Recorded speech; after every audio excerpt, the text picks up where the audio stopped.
ओम श्री गुरुभ्यो नमः। हरि ओम। पूज्याय राघवेन्द्राय सत्यधर्मरथाय च भजतां कल्पवृक्षाय नमतां कामधेनवे सद्गुरु श्री राघवेन्द्राय நமः.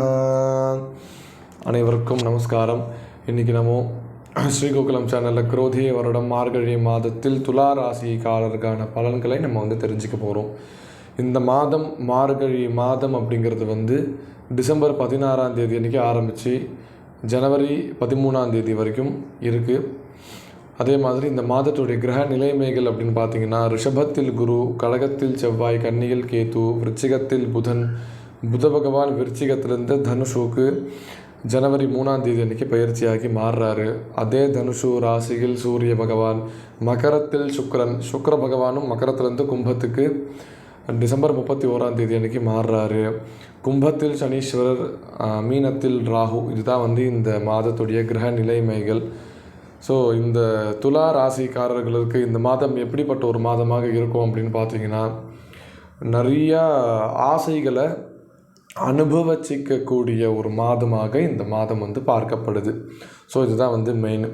உங்களுக்கு ரொம்ப காலமாக ஏதாவது ஒரு ஆசைகள் இருக்குது அப்படின்னா அந்த ஆசைகளை இந்த மாதம் உங்களுக்கு பூர்த்தி செய்து கொடுக்கும்.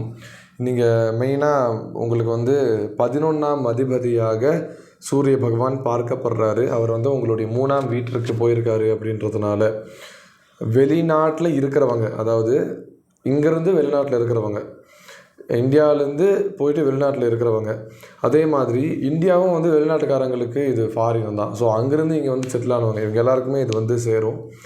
ஸோ அப்படி அவங்களுடைய தேசத்தை விட்டு இன்னொரு தேசத்தில் போயிட்டு இருக்கிறவங்களுக்கு இந்த மாதம் அவங்களுடைய சொந்த தேசத்துக்கே போகக்கூடிய ஒரு மாதமாக இந்த மாதம் பார்க்கப்படுது.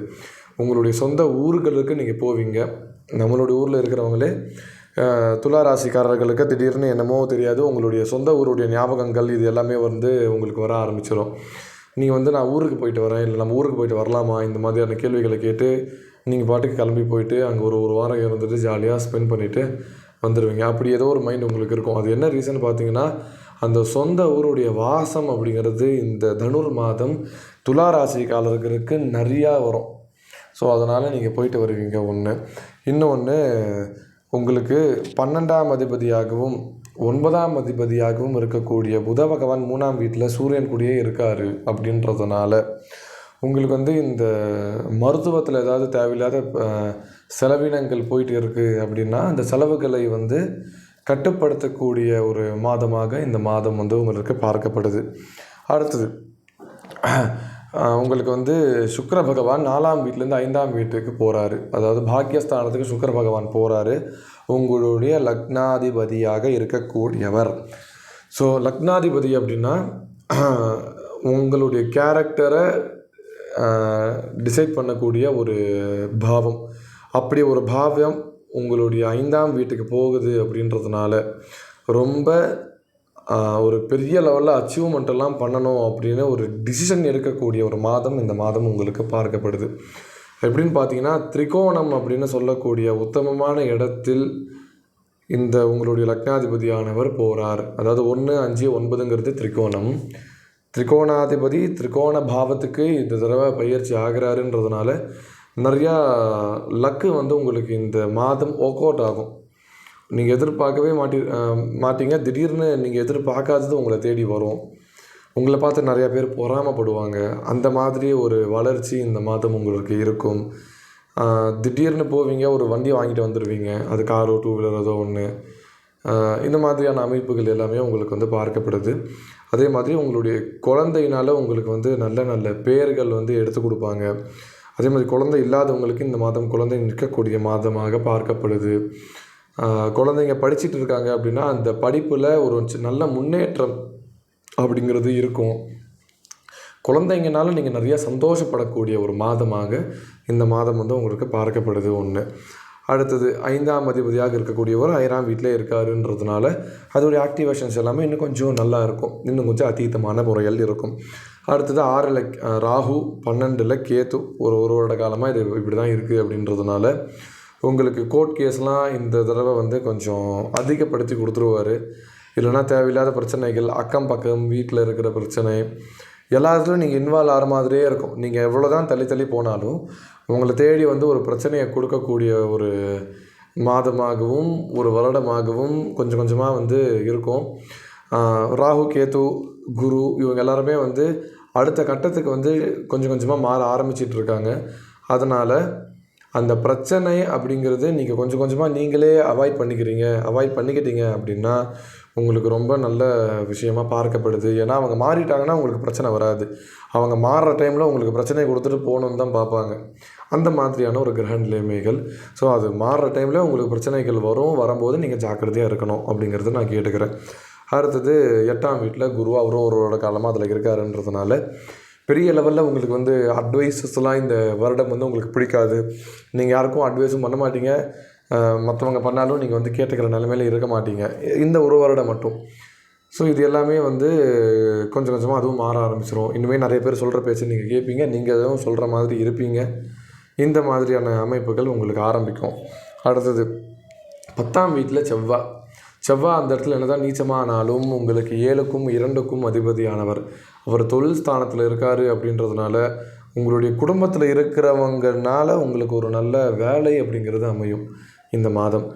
உங்களுடைய குடும்பத்தில் இருக்கிறவங்கள உங்களுக்கு வந்து ரெஃபர் பண்ணுவாங்க. இது மாதிரி எங்கள் ஃபேமிலியில் ஒருத்தர் இருக்கார், ஒருத்தவங்க இருக்காங்க அப்படின்னு. ஸோ அவங்க மூலியமாக ஒரு நல்ல லிங்க் அப்படிங்கிறது உங்களுக்கு ஓப்பன் ஆகும். நீங்கள் அந்த டைமில் எந்த ஒரு ஈகோவும் பார்க்காம மூவ் ஆன் ஆகிட்டிங்கன்னா உங்களுக்கு ஒரு நல்ல விஷயமா இருக்கும். இந்த வாரத்தை எதனால் சொல்கிறேன் அப்படின்னா, உங்கள் லக்னாதிபதி சுக்கிரன் வந்து சனி கூட சேர்றாரு. ஸோ கொஞ்சம் ஈகோஸ் எல்லாமே ஜாஸ்தி இந்த மாதம் உங்களுக்கு வரும். அந்த ஈகோவை கொஞ்சம் கண்ட்ரோல் பண்ணிக்கிட்டிங்கன்னா நல்லாயிருக்கும். ஒரு நல்ல வாழ்க்கை அப்படிங்கிறது அமையும். அடுத்தது உங்களுடைய மனைவிக்கு வந்து வேலை தேடிட்டு இருக்கீங்க, இல்லை உங்களுடைய மனைவி அவங்களுக்கு அடுத்த லெவல் வேலைக்கு போகணும், இல்லைனா ப்ரமோஷனுக்காக வெயிட் பண்ணிகிட்டு இருக்காங்க அப்படின்னா இது எல்லாமே அவங்களுக்கு சாதகமாக நடக்கக்கூடிய ஒரு மாதமாகவும் இந்த மாதம் வந்து பார்க்கப்படுது. ஸோ இதுதான் வந்து கிரகத்துடைய பலன். அடுத்தது இந்த மாதம் வந்து சந்திராஷ்டமம் எப்போ வருது உங்களுக்கு துலாக்கு அப்படின்னு பார்த்தீங்கன்னா, 2025ஆம் வருடம் ஜனவரி 11ஆம் தேதி அன்றைக்கி சந்திராஷ்டமம் அப்படிங்கிறது வருது. 11 ஆரம்பித்து 13ஆம் தேதி வரைக்கும் அந்த ஒரு 2-3 நாள் கணக்கில் உங்களுக்கு இருக்குது. ஸோ எல்லாருக்கும் சொல்கிற மாதிரி அந்த ஒரு 2-3 நாள் வந்து எந்த ஒரு முக்கியமான ஃபைனான்ஸ் விஷயத்துலையும் சென்சிட்டிவான விஷயத்துலையும் நீங்கள் வந்து தலையிடாமல் இருக்கிறது ஒரு நல்ல விஷயமாக பார்க்கப்படுது.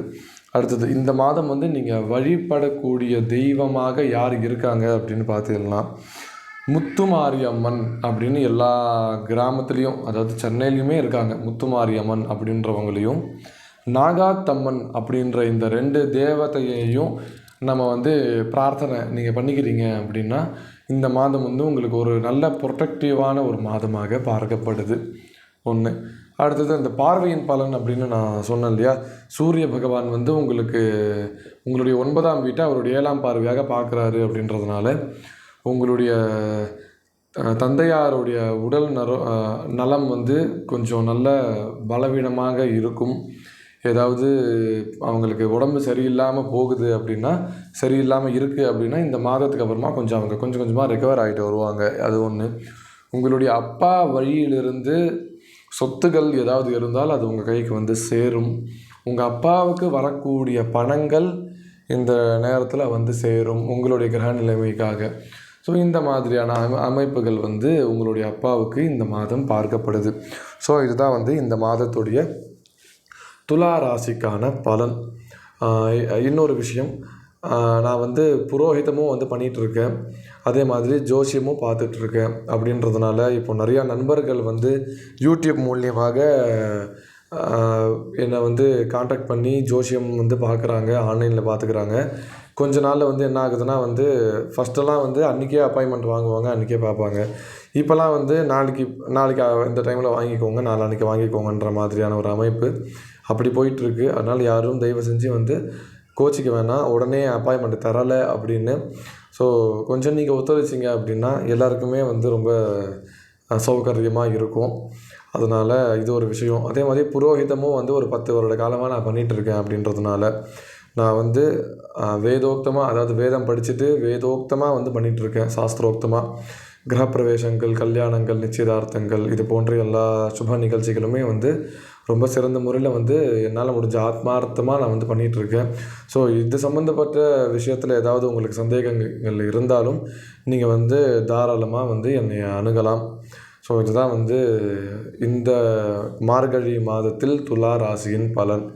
அடுத்தது விருச்சிக ராசி பலனில் நம்ம சந்திக்கலாம். நன்றி, நமஸ்காரம்.